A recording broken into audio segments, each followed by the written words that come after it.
Okay, so in this video, we are going to talk about the different forms of market and the market structures. But before we proceed to what are the different structures of market or the forms of market, let us first go on to discuss what is a market. The market, what do you think of when you listen to the word market? It is not the vegetable market we think of in case of economics. In economics, market doesn't refer to any physical place, particular shop, or a supermarket. It does refer to market is actually that, but it is not completely that.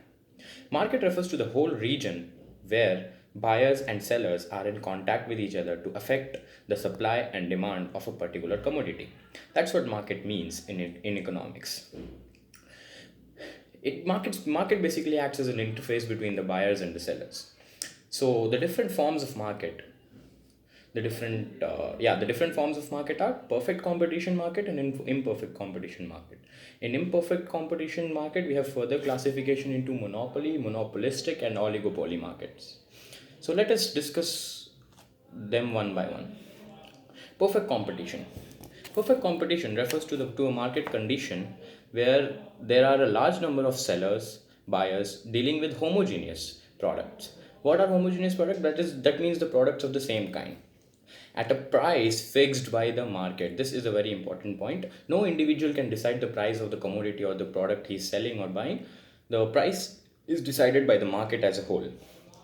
The examples of perfect competition market can be street food markets, photoshops, etc. All of in a photoshop, we, for example, if we are selling if we are doing that particular job for 0.75 rupees, that is 75 paisa, then everybody, you would find that everywhere everybody would be doing that for 75 paisa only.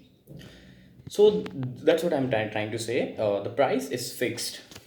The next one, in imperfect competition, the first one we can talk about is monopoly competition.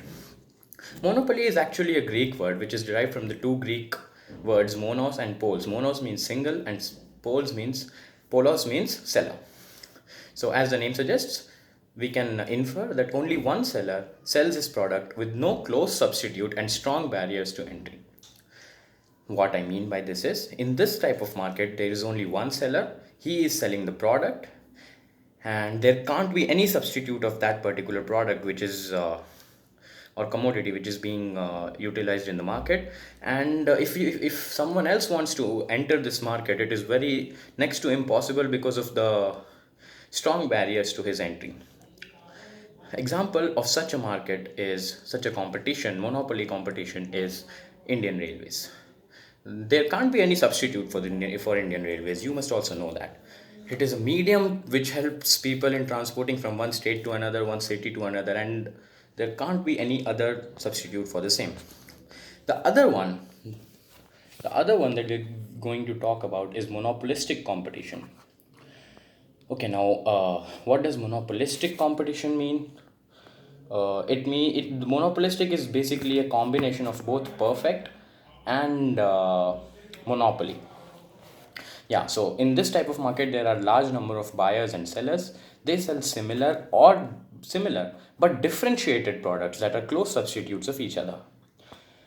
What I mean by this is, the products they sell are actually similar but are substitutes. For the example can of this type of market can be toothpaste. The different companies like Colgate, Babool, etc. These all are the different types of toothpaste we can find in the market. What differs in these type of toothpastes is the quality, and according to that, the price is determined and the selling is done. In this type of market, generally the seller has doesn't have enough knowledge about the product he sells because of the variety in the products he sells. The last kind of market we're going to talk about is oligopoly market.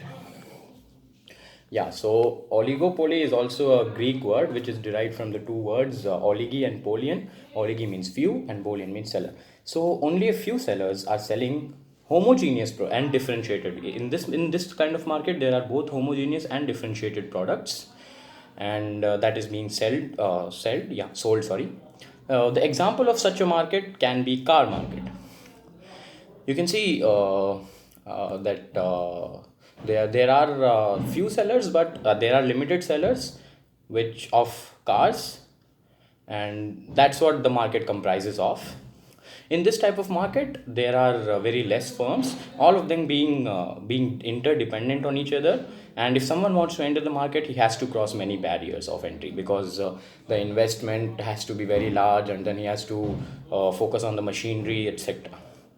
Such type of market in For such type of markets, the elasticity can't be determined, because since all the firms are interdependent, the price of one and the change in demand of the others can't be accurately determined.